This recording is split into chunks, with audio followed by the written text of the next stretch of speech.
नमस्कार मित्रों, मेरे फेसबुक पटल पर जुड़े हुए मेरे सभी सम्मानित रचनाकार और मनीषियों का अभिवादन करते हुए मैं सम्मिलित हूँ श्रीकांत तेलंग, जयपुर से। अपना पन्ना अपनी बात एक विचार के प्रश्न के साथ मेरी लकीरें मेरी कविताएं साहित्यिक और सांस्कृतिक समूह जयपुर राजस्थान के इस फेसबुक पेज के साथ या समूह के साथ आप सबका पुनः अभिनंदन आभार व्यक्त करते हैं और आमंत्रित करते हैं। इस समूह का नाम मेरी लकीरें मेरी कविताएं साहित्यिक और सांस्कृतिक समूह जयपुर राजस्थान।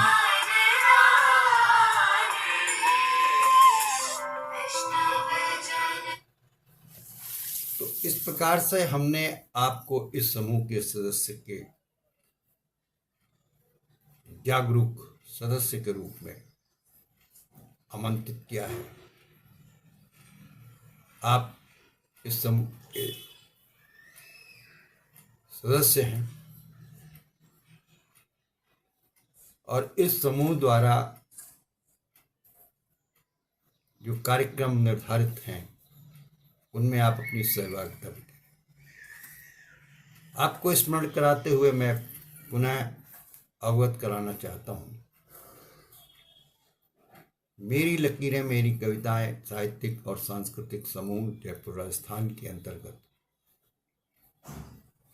पंडित रामकृष्ण तेलंग शिक्षक सम्मान और निधि वर्ष 2021 से कार्यरत है। इस समूह का स्थापना 17 अगस्त 2025 को की गई और उसके परिप्रेक्ष्य में एक पुस्तक जो मैंने अपनी एकल काव्य संग्रह था मेरी लकीरें मेरी कविताएं प्रकाशित जब हुआ उसको पिताजी को समर्पित भी किया। पिताजी शिक्षक रहे, शिक्षक सम्मान उनको मिलते रहे। शिक्षकों के आंदोलनों में उन्होंने सहभागिता की और शिक्षकों का सम्मान बढ़ाने में जो प्रयोग और अपनी ऊर्जा लगाई उसका परिणाम है कि वो आज शिक्षक समुदाय में एक सम्मानित है। कानपुर नगर में उनका विशेष तौर पर कार्य क्षेत्र रहा, लेकिन साथ ही उनके शिक्षक प्रधानाचार्य रहे। बाद में उन विद्यालयों से निकलने वाले जो छात्र थे वो पूरे उत्तर प्रदेश, कानपुर नगर, हिंदुस्तान के अन्य क्षेत्र में भी जब उनका वो स्मरण करते, उन्हें वो याद भी करते। इन्हीं भावनाओं को लेकर के मैंने इस आयोजन को आयोजित किया कि हमारे देश के और भी जो शिक्षक लोग हैं उनको भी सम्माननीय रूप से देखा जाए।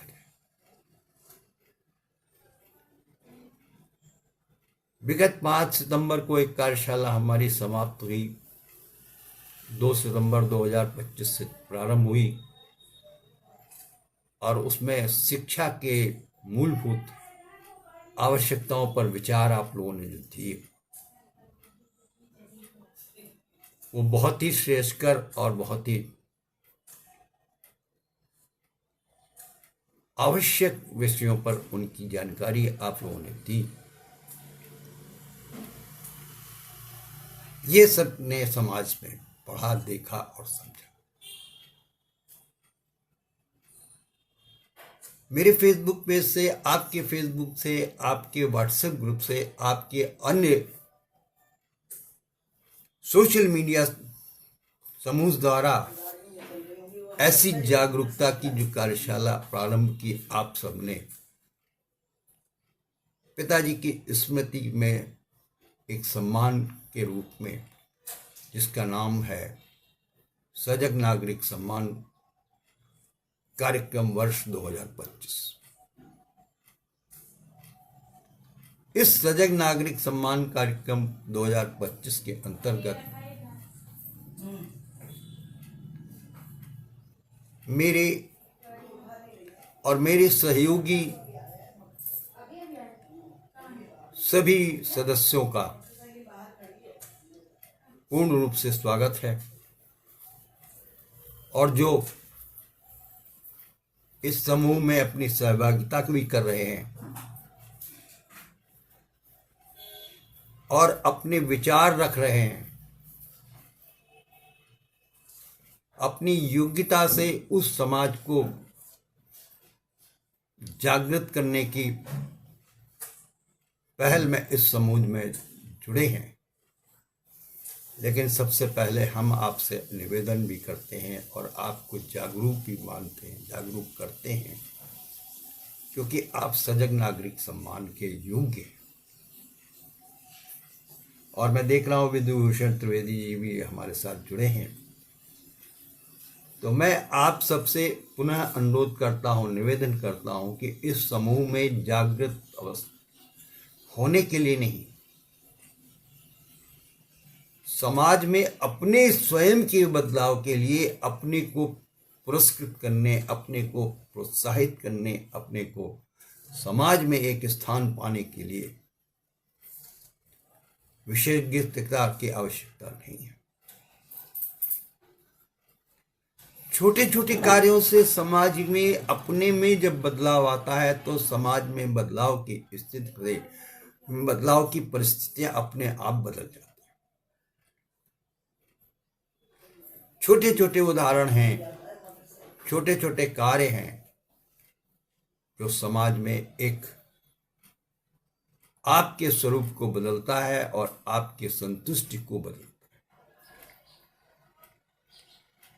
जिस तरह से कुछ उदाहरण हम आपको देना चाहते हैं।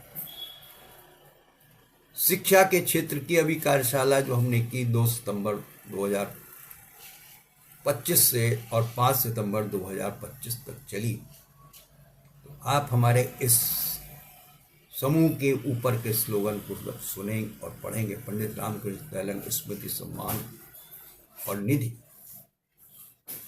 निधि का तात्पर्य यह है कि आपके द्वारा, आपके स्वयं के कार्य क्षेत्र में, आपके रहन सहन में, आपके परिवार में अगर किसी की सहायता आर्थिक रूप से भी की जाती है, किसी सामान के द्वारा उसकी सहायता की जाती है, किसी आवश्यकता के द्वारा शिक्षा के क्षेत्र में सहायता आपके द्वारा की जाती है, तो आप उसके लिए स्वयं सम्मानित।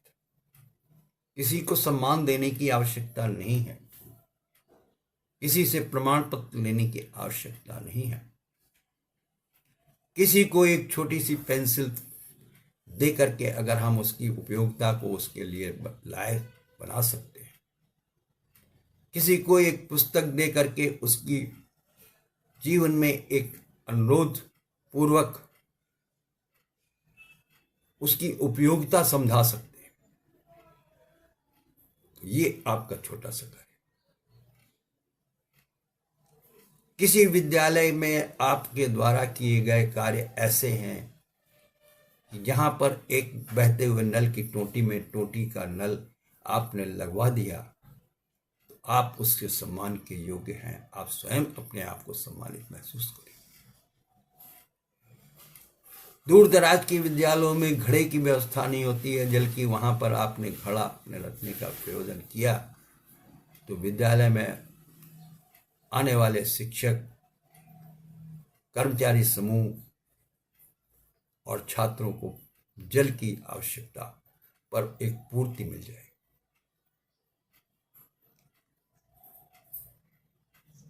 बहुत बड़े बदलाव की आवश्यकता आप में हम अपेक्षित नहीं करते।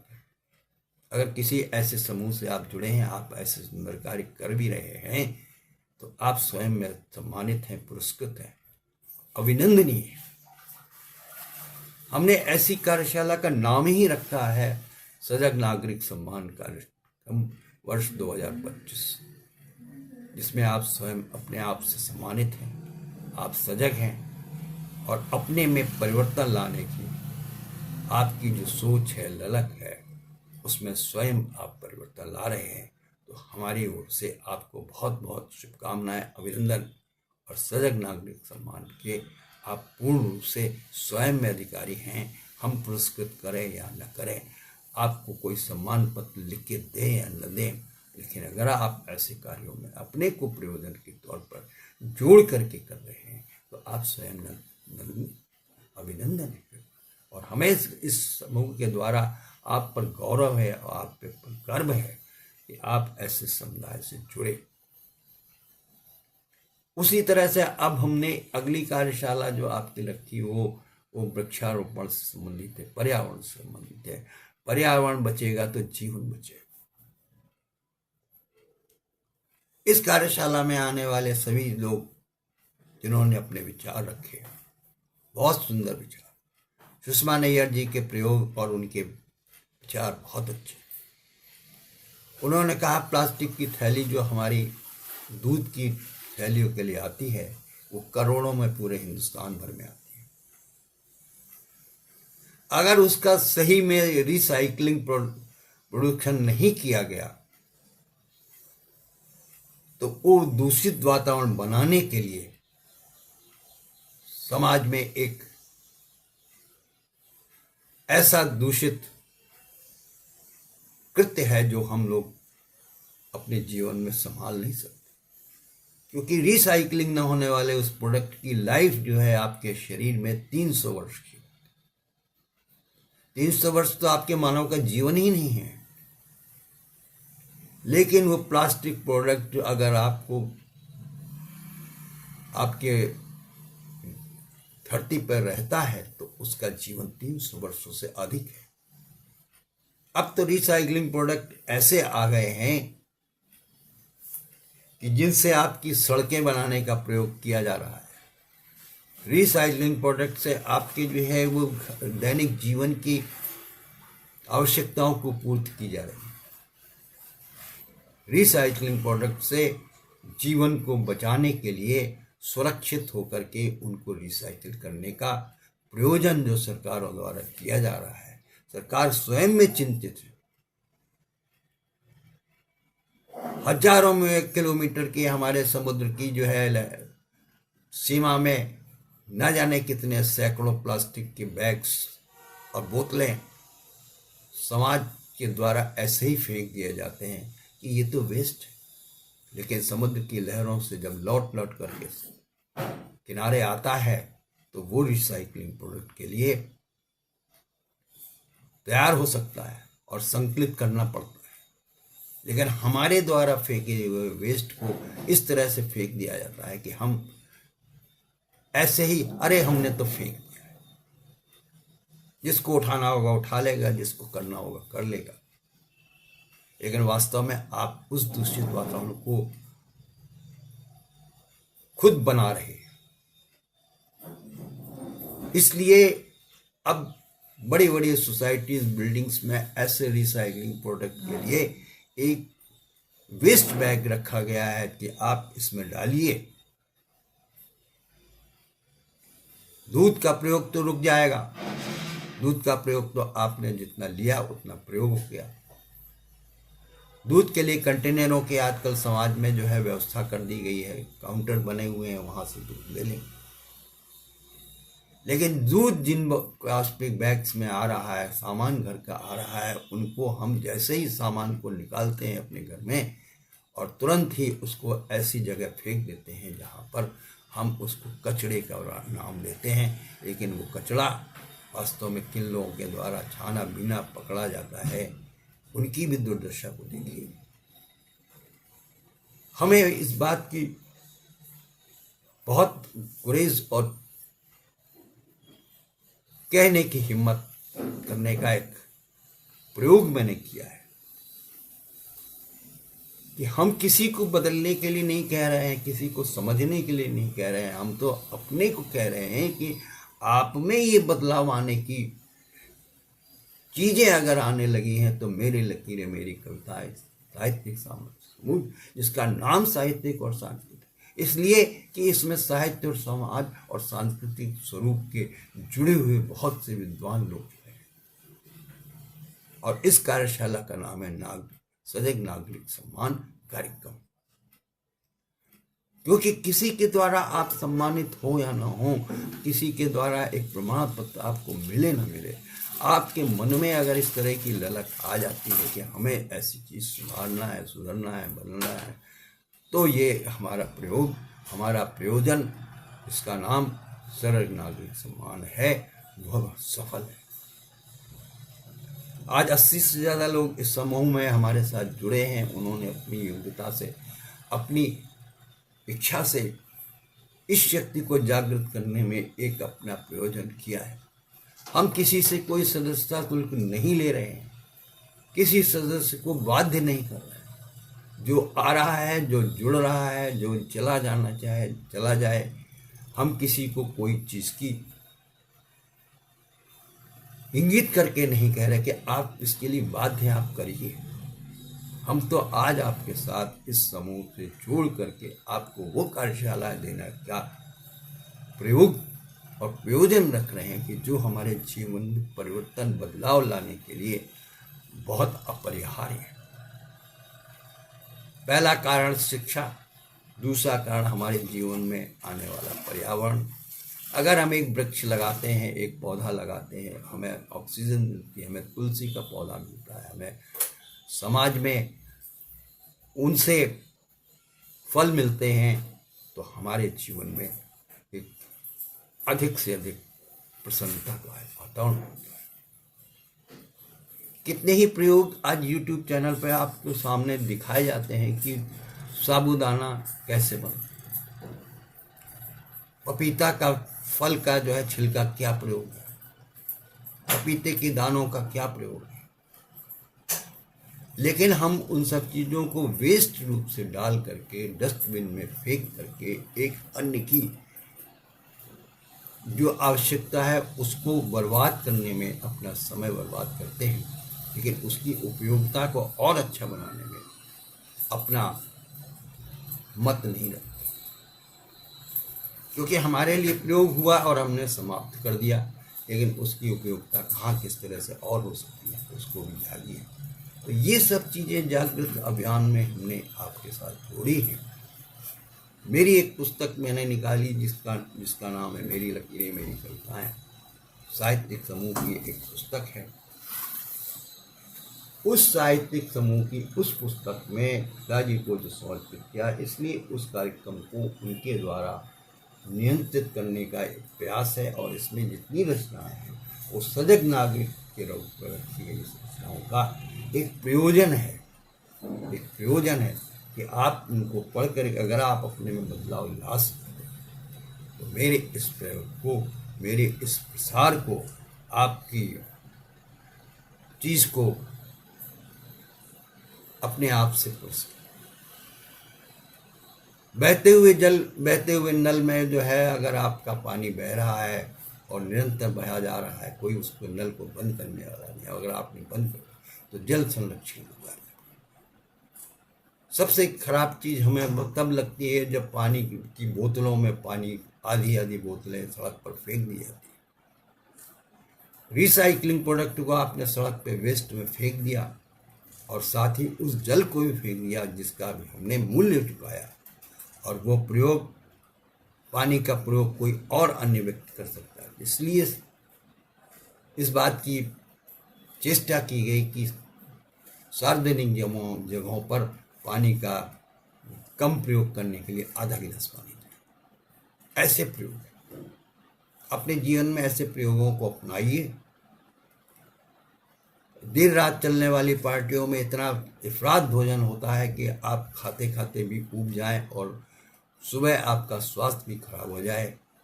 तो उन भोजनों को आप अपनी चेष्टा से कम कर सकते हैं, कम प्रयोग कर सकते हो। कि वेस्ट भोजन जब उन डस्टबिन में फेंका जाता है तो एक पीड़ा होती है। अन्न का दाना एक एक रूप से आपके इस देश में कितनी आवश्यकता है, कहाँ इतना जल बह रहा है कि पूरी खेती खराब हो गई, कहाँ इतना सूखा हो रहा है कि वहाँ पूरी फसल ही सूख। तो अन्न जब किसान जो है अपनी इच्छा से बनाता है तो ऐसी रचनाओं को हमने इसमें अंकित भी किया है। मेरा उद्देश्य इस पुस्तक को बेचना नहीं है, इस पुस्तक के द्वारा समाज में आपको अपने आप में जागृत करने का एक उद्देश्य से इस कार्यशाला को मैंने रखा है। और आप हमारे साथ जुड़ रहे हैं, सहभागिता कर रहे हैं, बहुत अच्छी बात है। और आप में एक बदलाव आएगा, यह मेरी एक चेष्टा, मेरा एक उद्देश्य अगर आप तक पहुंच रहा है तो इस पुस्तक का प्रयोजन 200% सफल है। इस पुस्तक के समूह में आज हमारे देश के बहुत से गणमान्य लोग दूर दूर वहाँ पर जुड़े हुए हैं। कलकत्ता से लेकर के राजस्थान के उस कोने तक, पंजाब से लेकर के देश के औन कोनों तक, उन्होंने पुस्तक में संभावनाओं को देख करके हमें उस चीज़ के लिए शुभकामनाएं दी। और उसी शुभकामनाओं के परिप्रेक्ष्य में जब हमने 17 अगस्त 2025 को इस समूह की स्थापना की और इस समूह में पंडित रामकृष्ण पहले शिक्षक स्मृति निधि सम्मान की भी घोषणा, उसमें किसी को पैसा कुछ देना नहीं है। उस निधि से अगर आप किसी शिक्षक का एक भला करते हैं, किसी की आवश्यकता पर उसका उपयोग करते हैं, तो वह सम्मान आपका ही है। उसी तरह से जल की बोतलों का प्रयोग इस तरह से करें कि जल बर्बाद न हो। कहाँ रेगिस्तान के उन शहरों में जहाँ पर जैसे मेरा, वहाँ जल की एक एक केटली पानी के लिए, कटोरी पानी के लिए लोग तरस जाते हैं। लेकिन हम ऐसे जगहों पर रह करके जल को इतना बर्बाद करते हैं। तो यही सब सोच लेकर के हमने इस पटल पर आप सबको आमंत्रित किया है और एक कार्यक्रम आयोजित किया जो 20 सितंबर 2025 को पहले कार्यक्रम के रूप में समाप्त घोषणा में करूँगा। और आप सब आमंत्रित हैं। ऑनलाइन कार्यक्रम में अपनी शुभकामनाएं भी दीजिएगा, अपनी पुस्तक के प्रति रुचि बताइएगा।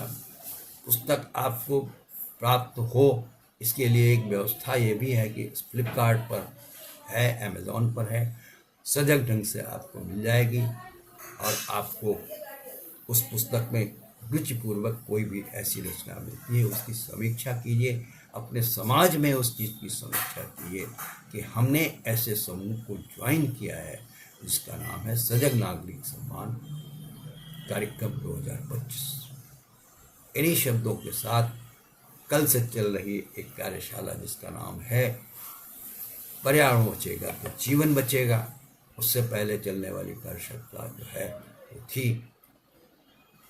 वो शिक्षा पे थी। भारत में शिक्षा की मूलभूत आवश्यकता है। और तीसरी कार्यशाला जो आएगी 15 सितंबर से 18 सितंबर तक वो नशा मुक्ति होगी कि हमें समाज को नशा मुक्ति से अपने स्वयं के प्रयास से बचाना है। इन्हीं शब्दों के साथ आज की इस कार्यशाला में आप आमंत्रित हैं।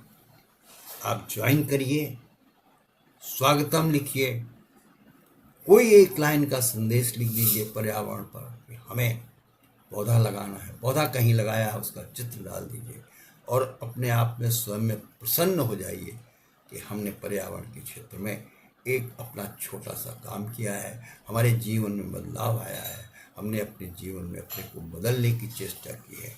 इन्हीं शब्दों के साथ आज इस समूह के सभी लोगों को मैं अभिनंदन करता हूँ, गौरवान्वित करता हूँ और उनको विभूषित करता हूँ कि आप हमारे समूह से जुड़े और जुड़ करके आप अपनी चेष्टा से समाज को बदलने की ओर एक दिशा में अपने को बदलने में लग गए हैं। शब्दों के साथ सभी का अभिनंदन और आपका अभिवादन है, आभार है इस समूह का और मैं समूह का संस्थापक अध्यक्ष इसी उद्देश्य को लेकर के समाज में उतरा हूँ कि हम समाज को नहीं बदलेंगे, पहले हम अपने को बदलेंगे, क्योंकि आप बदलेंगे तभी समाज अपने आप बदलेगा। तो जब समाज बदलेगा तो प्रदेश बदलेगा, प्रदेश बदलेगा तो राज्य बदलेगा। और ये छोटे छोटे काम जो प्रयोग आप करना चाह रहे हैं, इसी की सहायता है।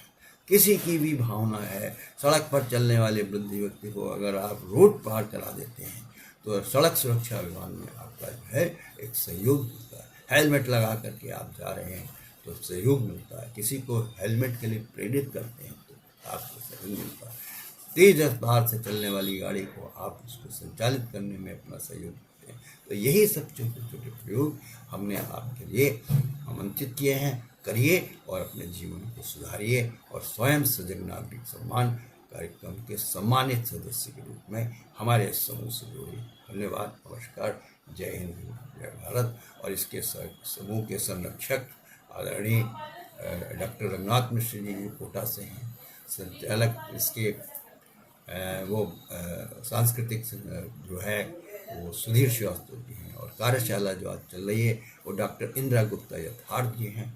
और उसकी सह अध्यक्षा जो है वो डॉक्टर यति शर्मा जी हैं। कार्यशाला 2025 में 11 सितंबर को समाप्त होगी और अगली कार्यशाला फिर से 15 सितंबर को। इस कार्यशाला में सहयोग कीजिए जिसका नाम है पर्यावरण बचेगा तो जीवन बचेगा। धन्यवाद, नमस्कार, जय हिंद।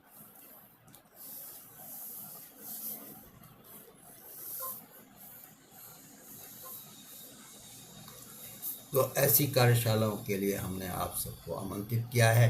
इन्हीं शब्दों के साथ आप पुनः मंच पर आमंत्रित हैं। धन्यवाद, नमस्कार, जय हिंद, जय भारत।